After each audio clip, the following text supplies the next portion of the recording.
In the art studio, the large lamp above my head fell down, and I quickly used my right hand to block it. Due to financial constraints, my girlfriend had no choice but to take me to an unlicensed clinic, which delayed my treatment and resulted in severe injuries to my right hand.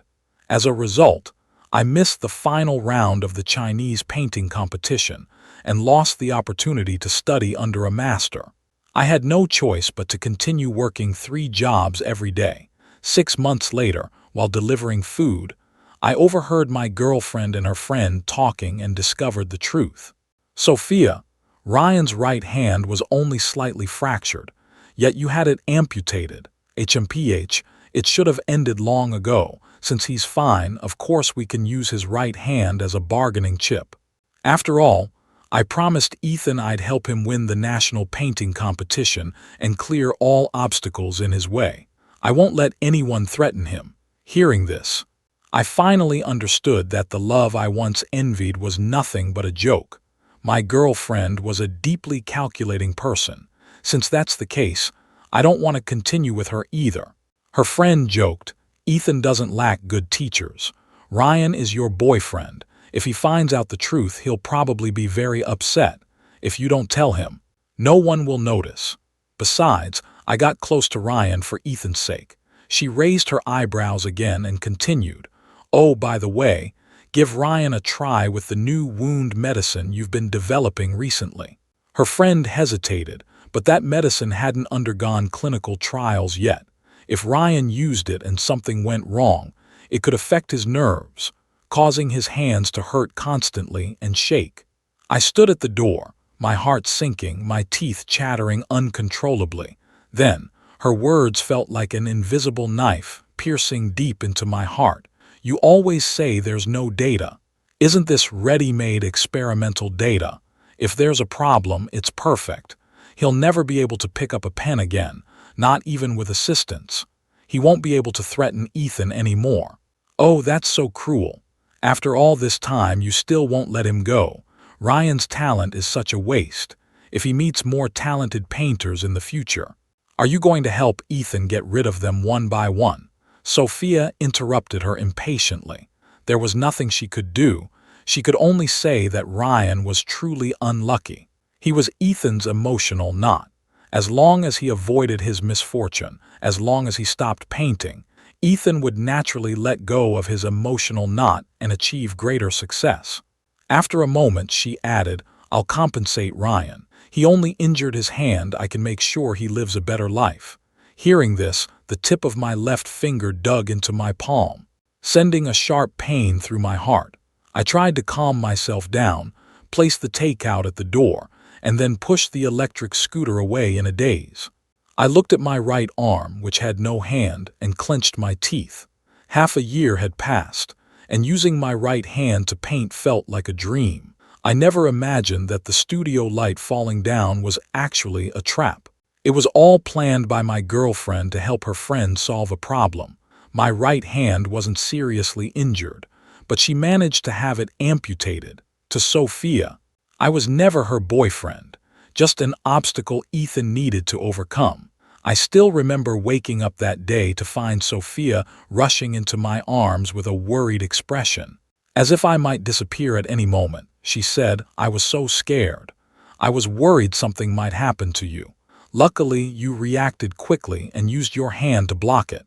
If it had hit your head, the consequences would have been unimaginable. I'm so glad you're still here and nothing happened." Sophia hugged me, filled with relief. I had thought she loved me, but now that I know the truth, I feel only a chill in my heart. She really is a skilled actress. That big light was heading straight for me, but I was lucky enough to block it with my right hand. I didn't die, and she didn't do what she wanted, have my right hand completely amputated so I could never hold a pen again. This woman is so heartless. Looking at the scar on the palm of my hand, I decided not to hesitate any longer and immediately booked a flight to New York. After finishing my last job that night, I returned to the basement I rented for 300 yuan. "Ryan, you're back. You must be tired." She handed me a glass of water.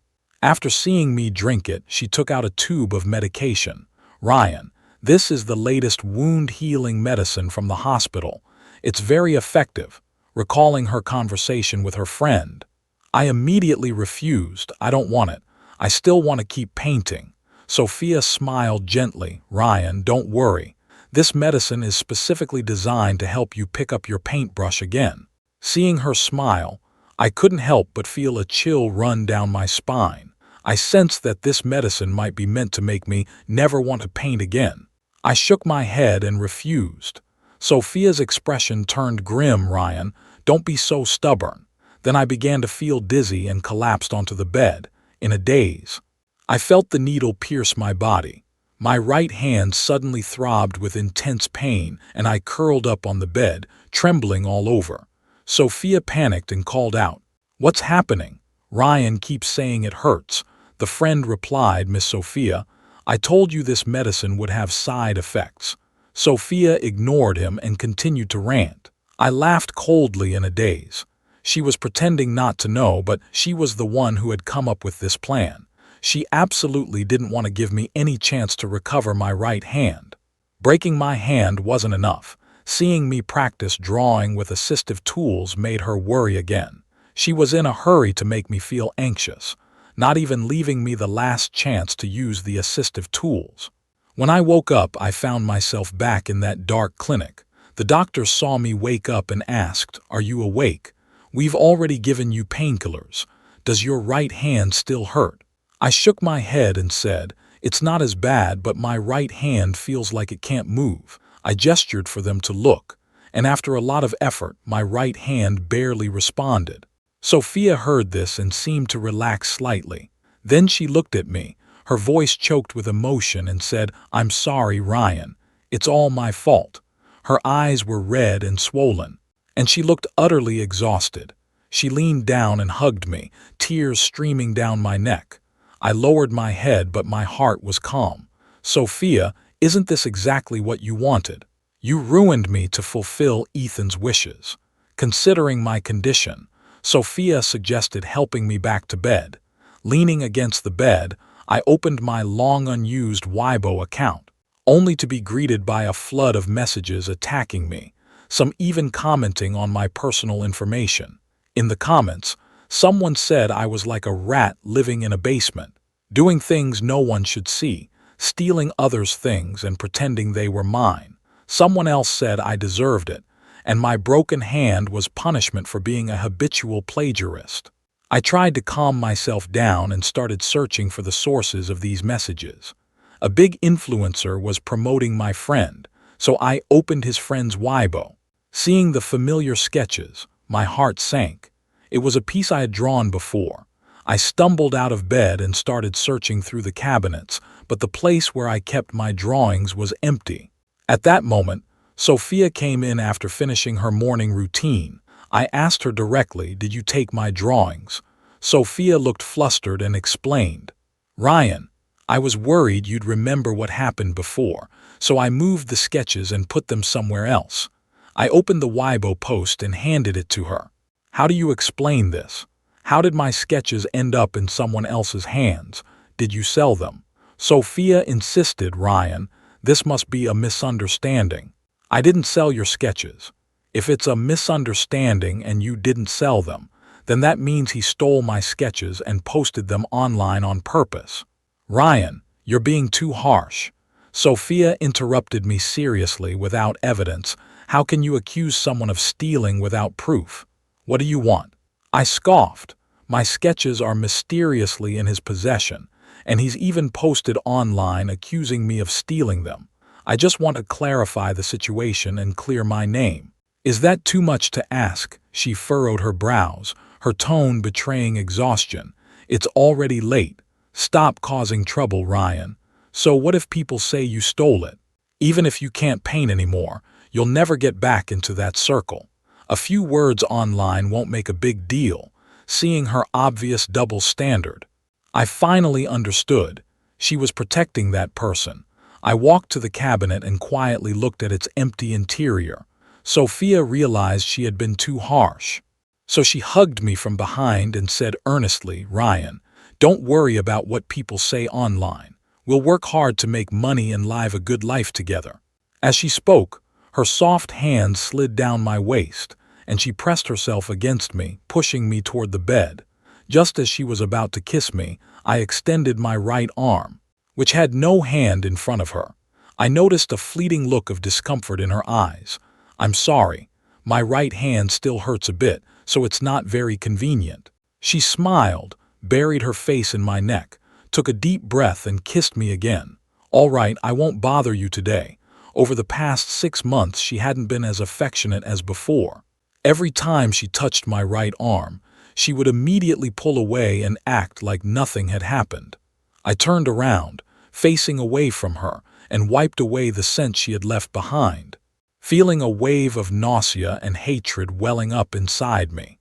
In the middle of the night, while she was asleep, I opened my friend's Weibo account and felt increasingly uneasy.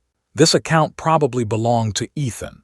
He didn't seem to care much, posting many gifts he had received from his childhood friends, many of which were identical to the ones Sophia had given me. However, mine were fake, while his were genuine. I remembered Sophia saying, "Ryan, I can only give you fake ones now, but I'll definitely give you the real ones in the future."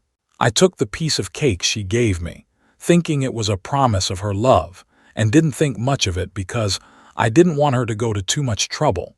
So I worked hard to save money and bought her gifts from small brands, but she never used them. Now I think maybe she thought they were too cheap. And on previous Valentine's days, she always said she had something to do and couldn't meet me, but she was actually with her childhood friends. Ethan also shared a photo from a Chinese painting competition he won 6 months ago, with the caption, "This award is half Sophia's credit. Tonight I must thank her properly." The day he won the award was also the day I lost my right hand.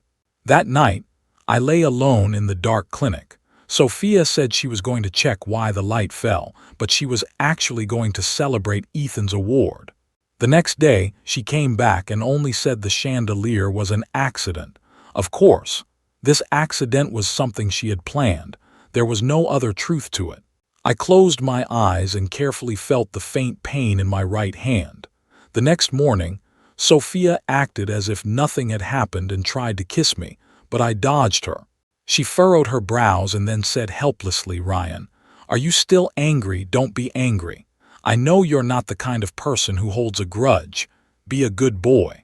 Then she left. I knew today was Ethan's birthday. Sophia had been helping Ethan organize a grand birthday party for the past 3 years. When she returned the next day, she would bring the cake Ethan had made, but I barely touched it.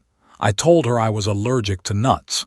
She joked, "Ryan, you're still so picky." Then she carefully finished the cake. At noon, I received that text message. "Villa 22 by the river. Come see the difference between you and others. If it were before, I would have been busy making money and ignored such trivial matters. But now my hand is injured, and I can't work temporarily, so I decided to go take a look." As soon as I reached the door, I heard Sophia's voice coming from inside. "Everyone, welcome our male god, the emerging master of Chinese painting, Ethan." I suddenly remembered that Sophia had joked with me before, saying that once she had money, she'd keep me as her sugar daddy.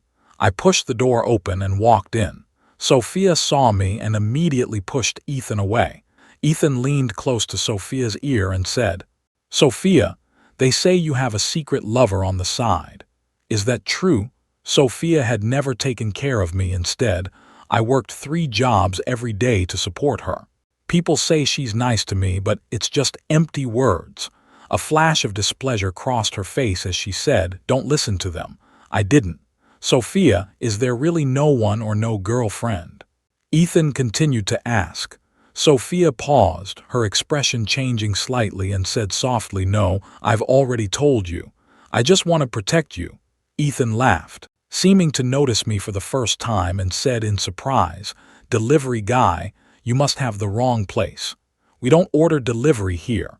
Everyone present understood the situation, but everyone chose to pretend they didn't know, just like how Sophia had once manipulated me. I couldn't help but sneer, staring straight at Sophia. I had words I wanted to say. I work hard drawing, hoping to use my talent to live a better life. I work 3 jobs a day so that one day we can have our own home. I never expected you to support me. I just believed that the love my girlfriend expressed was because I also loved her. Sophia clenched her fists, her face turning pale. I continued firmly. But some people simply don't deserve it. Those who are insincere don't deserve others' sincerity. As soon as I finished, a mocking laugh came from beside me. What you're saying is all nonsense. Sophia doesn't lack anything. She has her own house, and painting is just a way for her to attract men. True emotions are something we can get whenever we want. If you want to get close to Sophia, just say so. I can let you be her dog and keep her company. After he finished, everyone around us burst into laughter. Enough. Stop talking about this. Today is Ethan's birthday party. Don't let irrelevant topics ruin the mood. Sophia looked displeased and interrupted their laughter. As soon as she finished speaking, I turned and left. Immediately afterward, cheerful music began playing behind me. Today, I felt like I was always just an insignificant minor character in their eyes. Someone who never deserved their attention. But is that really true? Otherwise, why would winning once against Ethan suddenly become such a big deal to him? I looked at my intact left hand. If it's a heartache, how could it be easily resolved? Sophia didn't know that I could draw with both hands. We've been together for 3 years. And she even needed me to remind her of my birthday. Other things were even more out of the question. Over the past 6 months, I've been practicing drawing with my left hand whenever I had free time. She always felt sorry that I couldn't draw anymore. At the time, I thought she truly cared about me, so I deliberately didn't tell her, wanting to surprise her. Fortunately, I kept this secret.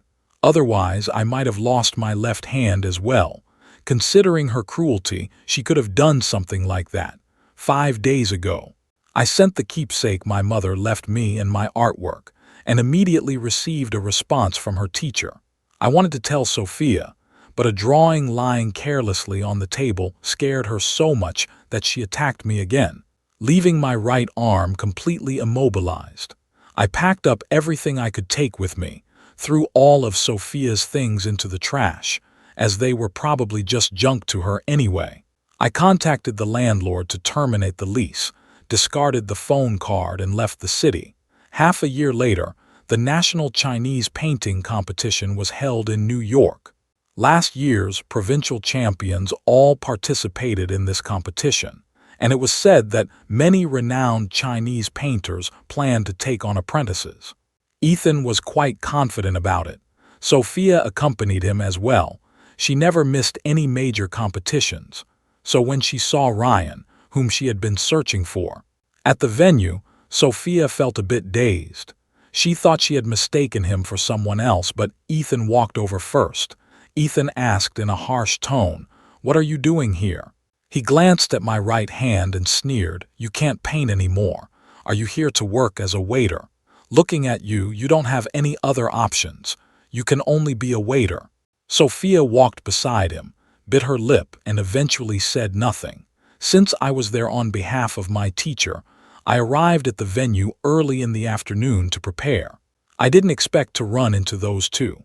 I pretended not to hear them and was about to leave. Sophia suddenly grabbed my arm and said, "Ryan, where have you been for the past 6 months?" I pushed her hand away and said, "Excuse me, do we know each other?" She furrowed her brows slightly, as if holding back her emotions. "Ryan, it's been 6 months.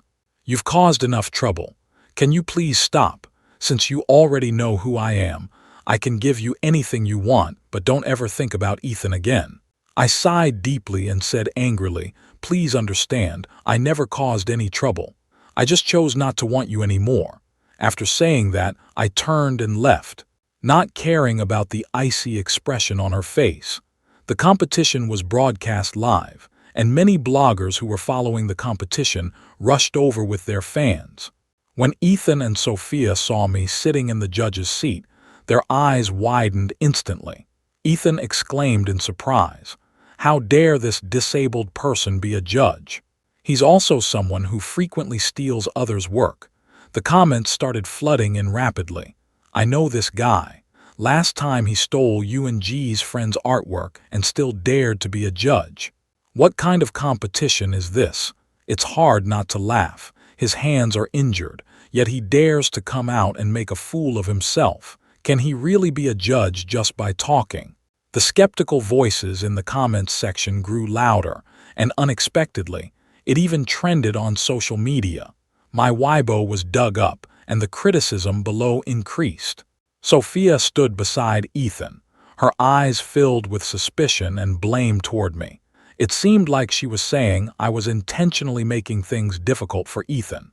What a pair of self-righteous people. Sophia walked over and whispered something to a staff member. A staff member in a suit then approached me. I'm sorry. Sir, this is a professional competition. We will handle the impact you've caused here according to the law. Please leave immediately. Ethan stood beside him and chimed in. Ryan, don't embarrass yourself here. You want to target me, but you're going about it the wrong way. You think you can just walk into a professional competition like this? I looked at the organizer and couldn't help but laugh.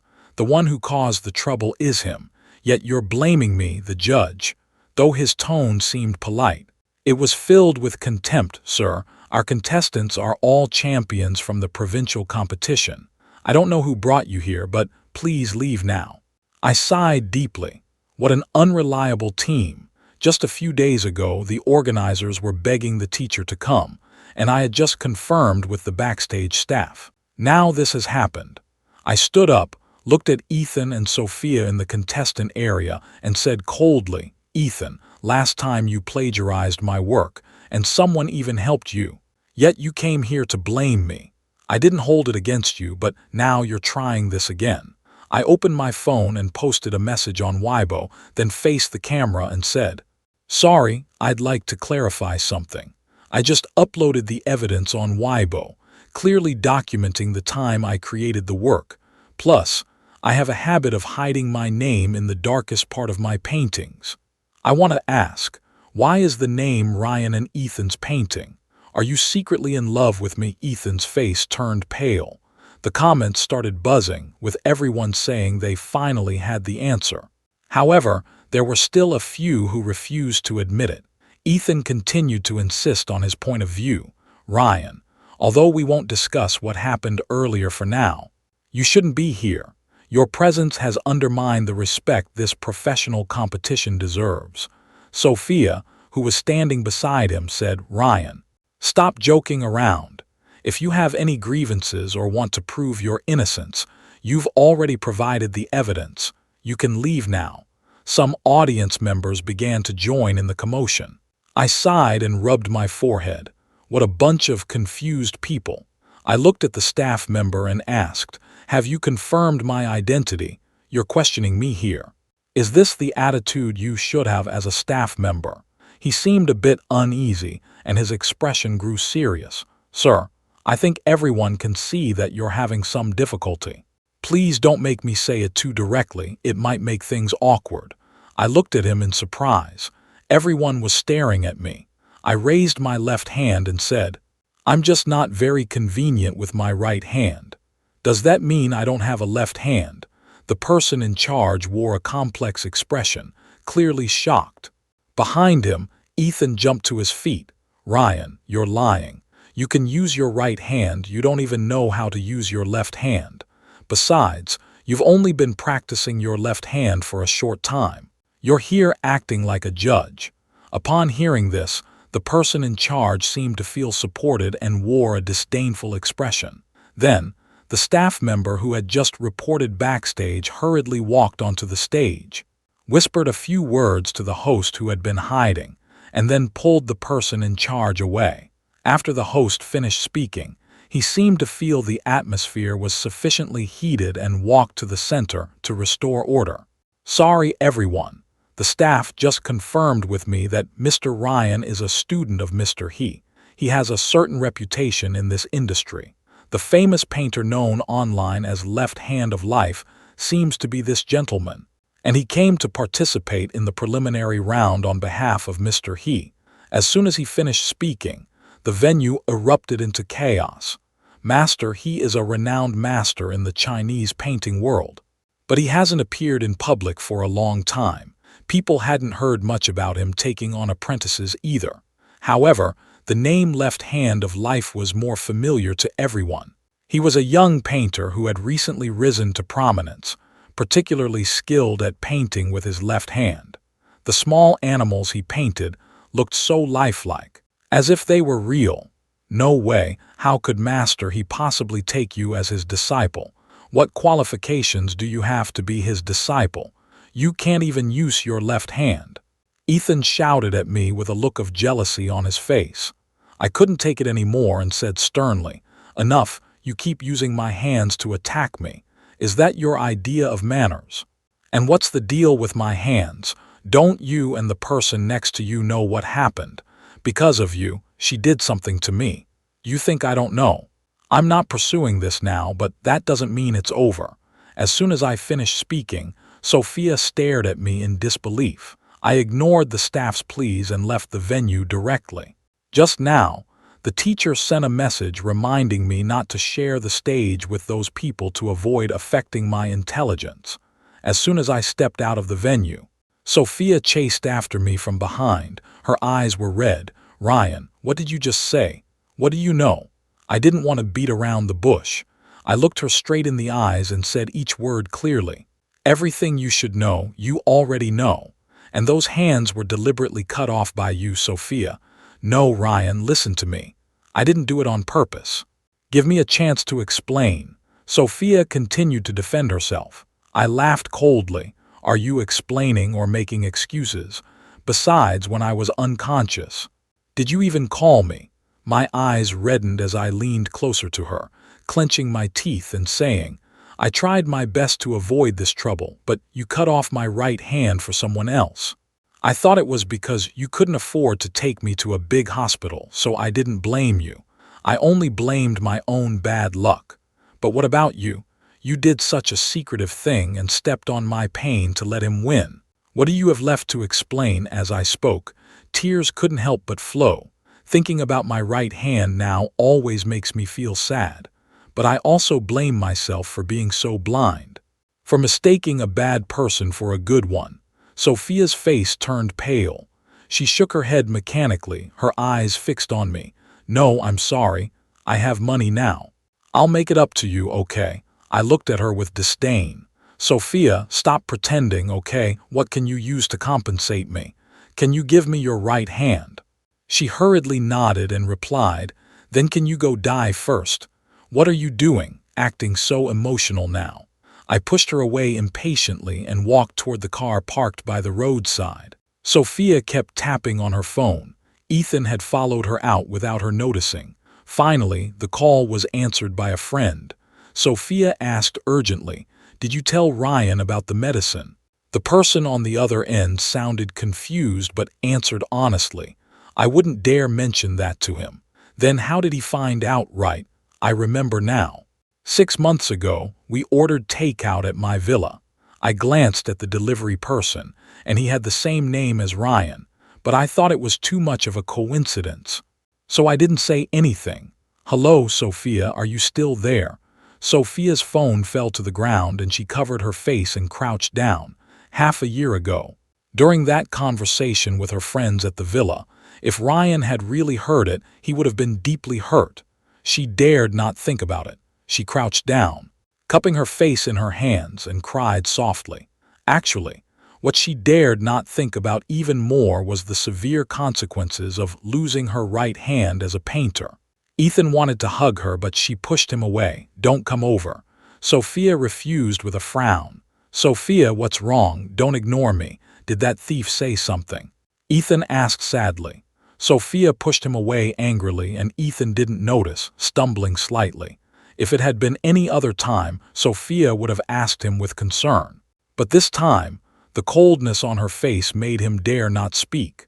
Sophia stared at him intently and asked, "Did you take the sketches I left at home and post them online to deliberately attack Ryan?" "Sophia, I didn't do that," Ethan said innocently, still trying to defend yourself. Do you want me to go back and check the surveillance footage with the butler? Sophia, who was usually very lenient with Ethan, was now being very strict. So what if I did? He's already lost his hand. What's the point of those paintings now? And didn't you implicitly agree to this?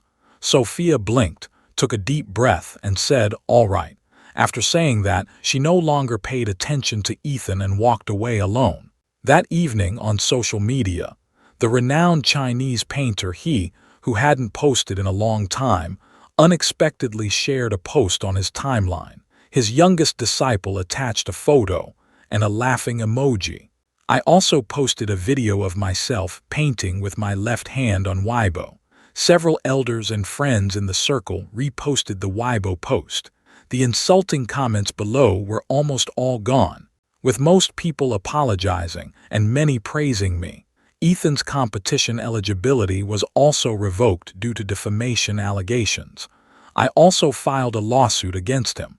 I didn't handle this matter earlier mainly because my right hand was in such bad shape at the time, and I didn't realize there was a draft in my email.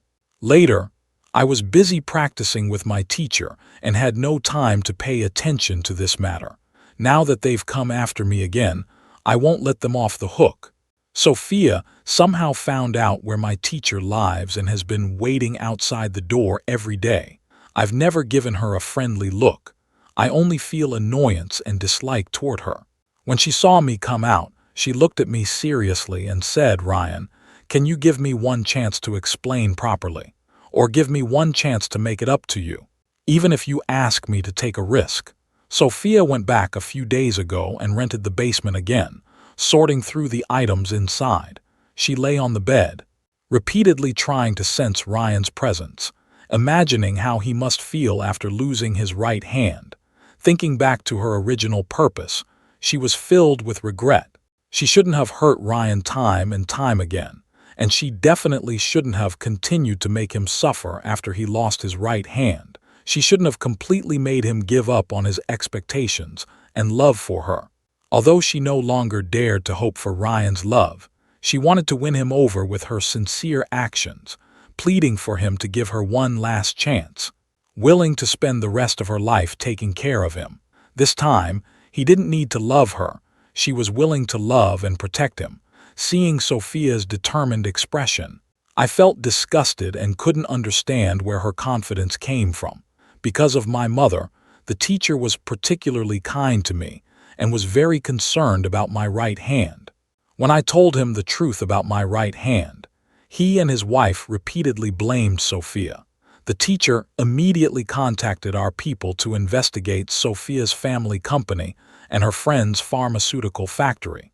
Sophia didn't come looking for me for several days. When she finally showed up again, she dragged Ethan in front of me. I was blocked by the two of them. Sophia's expression was very cold as she apologized to Ryan. They no longer seemed to be holding back, and Ethan was equally ruthless.